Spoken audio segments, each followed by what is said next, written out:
You're listening to the 49 Carats Podcast, a 49ers Goldmine production with Stephanie Sanchez.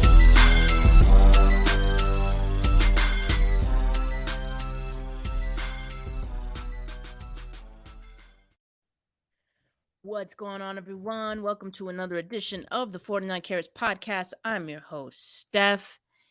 And today, the 49ers are going to be playing in their second preseason game against the Minnesota Vikings.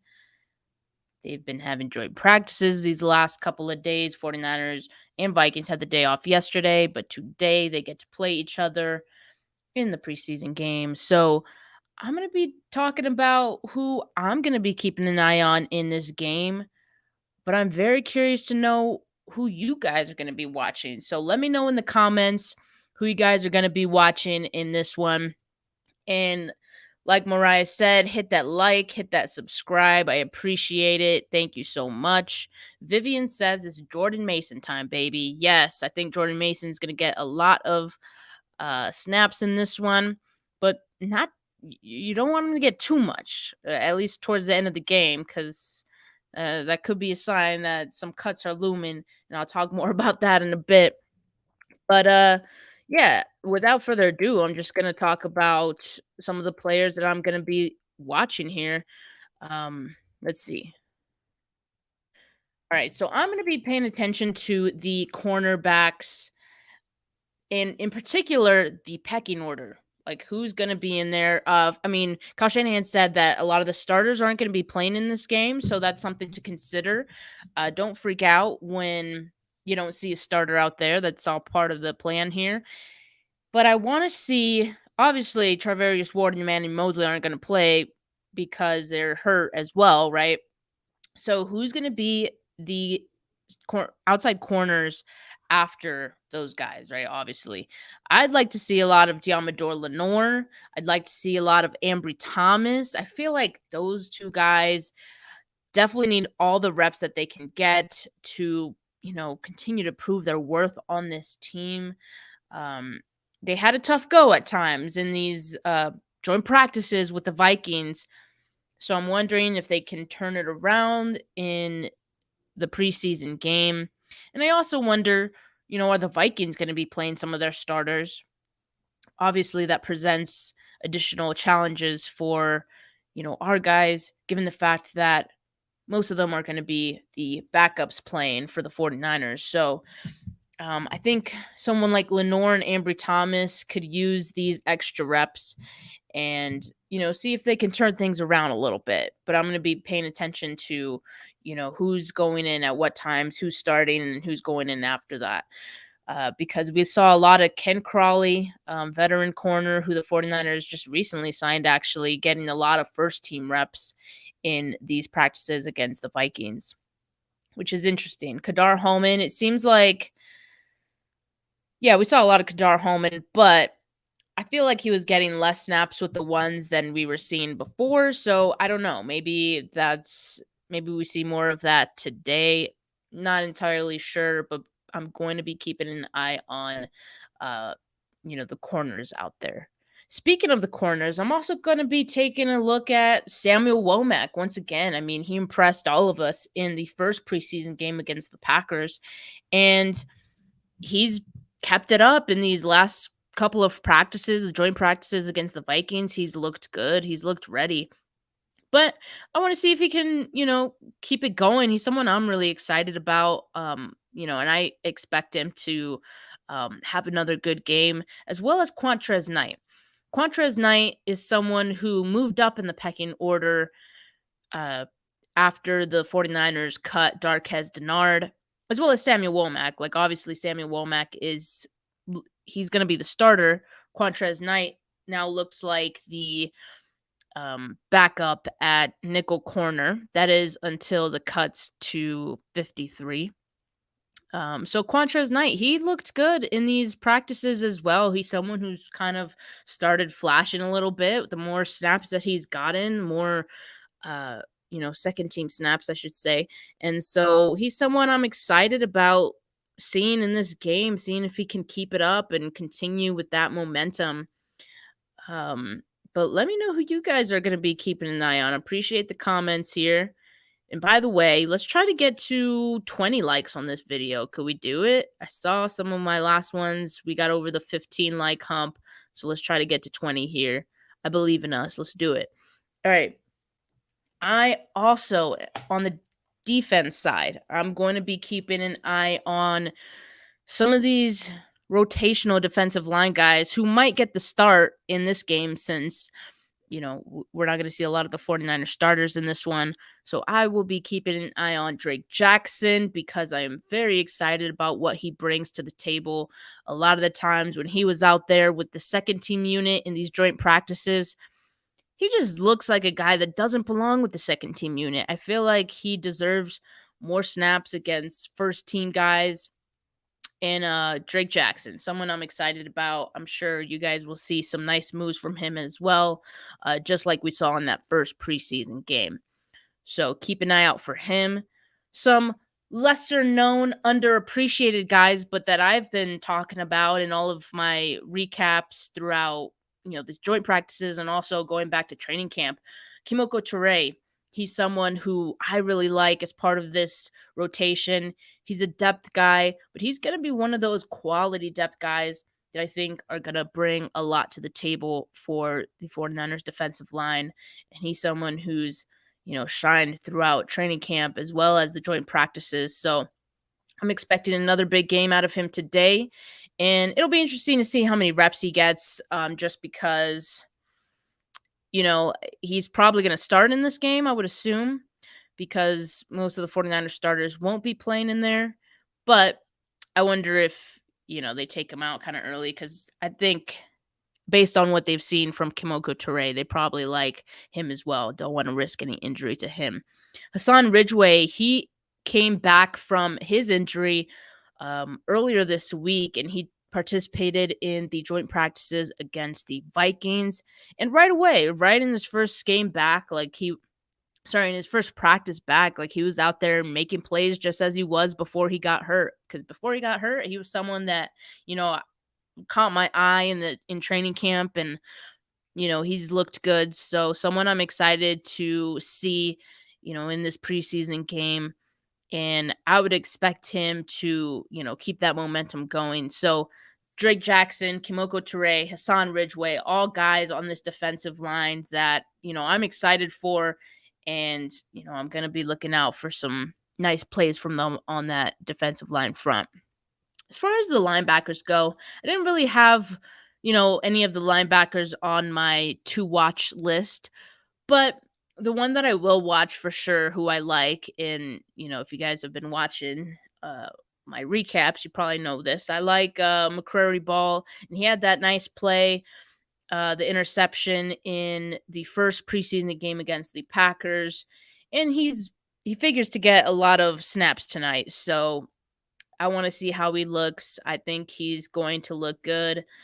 There's just something about being a linebacker on the San Francisco 49ers that it's kind of a given. You're going to look good, right? I don't know if we've had a really bad linebacker in a really long time.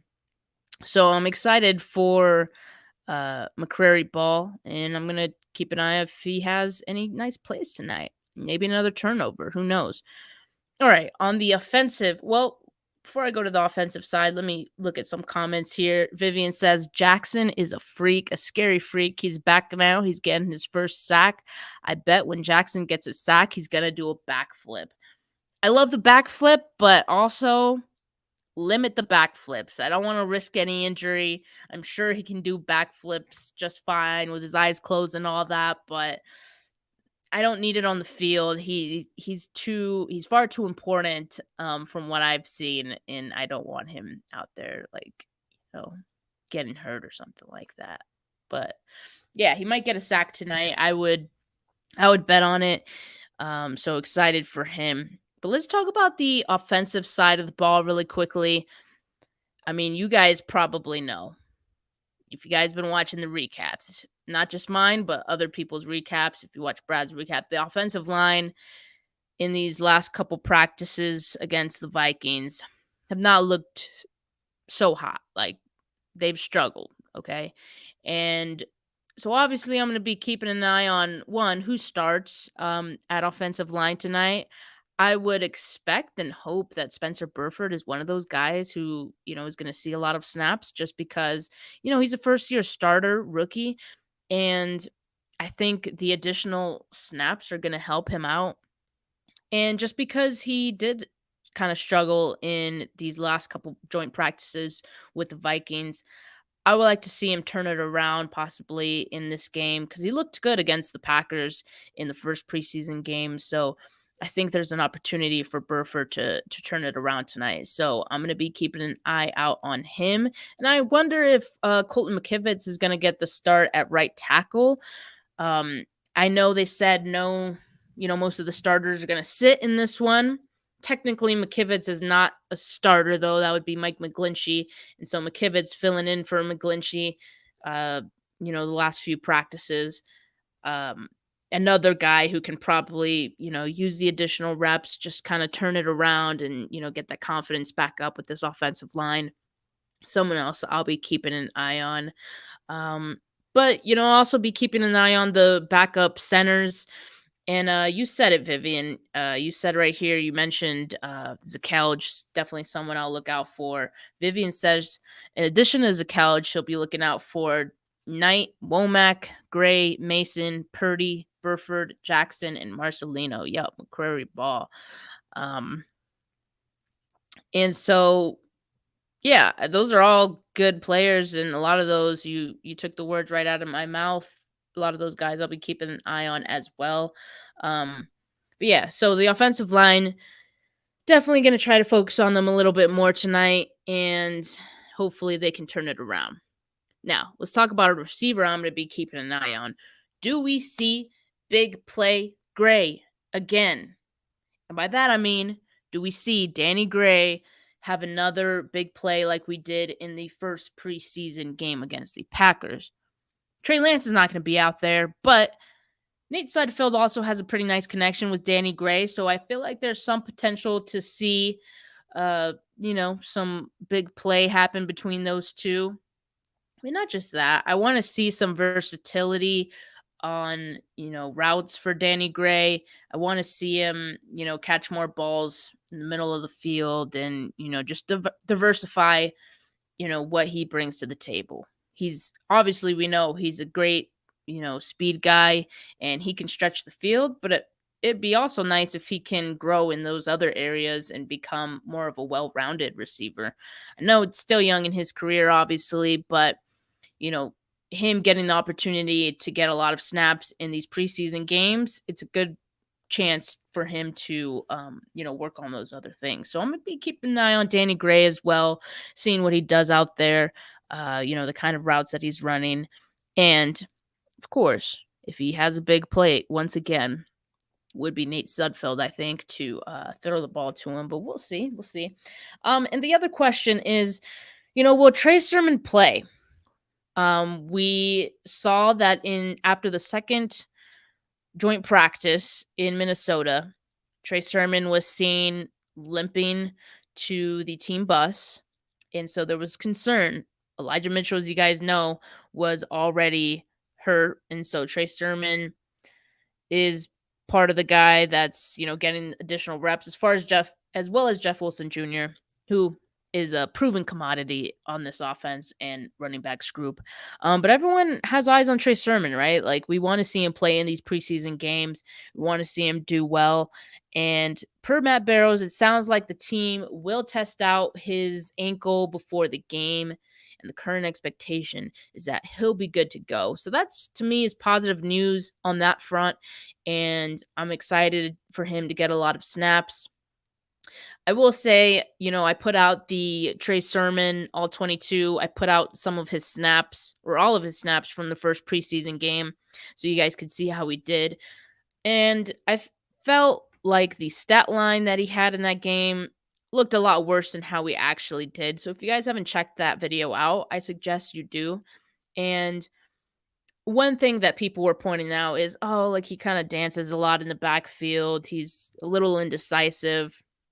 And so that's all fair criticism, I think, on Trey Sermon, and definitely something that he could improve on. And so that's something for Trey that I'll be keeping an eye on tonight. If he can be a little more decisive in, his cuts and what holes he's going to be taking. So all good there. And of course, Jordan Mason, we're all excited to see because we've heard a lot of hype around him. And, obviously he has that big playability. So the 49ers maybe want to keep him around, at least on the practice squad.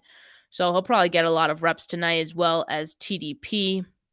I would expect to see a lot of work. So, we'll see how those guys do. And the one thing I want to say, though, is that keep an eye on who gets a lot of snaps late in the game. Whoever is playing in the end of the fourth quarter, probably not looking good for some of those guys. I'm not saying everyone that plays in the late fourth is going to get cut. I'm simply saying that it's an indication that some of those guys are going to get cut. So if you have been hearing that some of those guys have been playing badly in, the joint practices and in training camp, and they're also out there, towards the end of the game, it's probably not a good look for them. So keep that in mind. The 49ers have to, as well as all the teams in the NFL, have to cut their roster from 85 players to 80 by August 23rd. So after this game happens, the 49ers are going to have some decisions to make on at least 5 guys. And so we saw last week they didn't waste too much time to make those cuts. They made the cuts before a day before the deadline. And so I think this preseason game is going to tell the team a lot. And also it's going to tell us a lot about, who they might be looking to cut in this next wave. So, I'm going to keep this episode short and sweet. That's pretty much what I'm going to be looking on in this game. And we'll see if anyone else flashes from that I haven't mentioned. But pretty much, I'm going to be looking at the cornerback pecking order. In particular, Deommodore Lenoir and Ambry Thomas.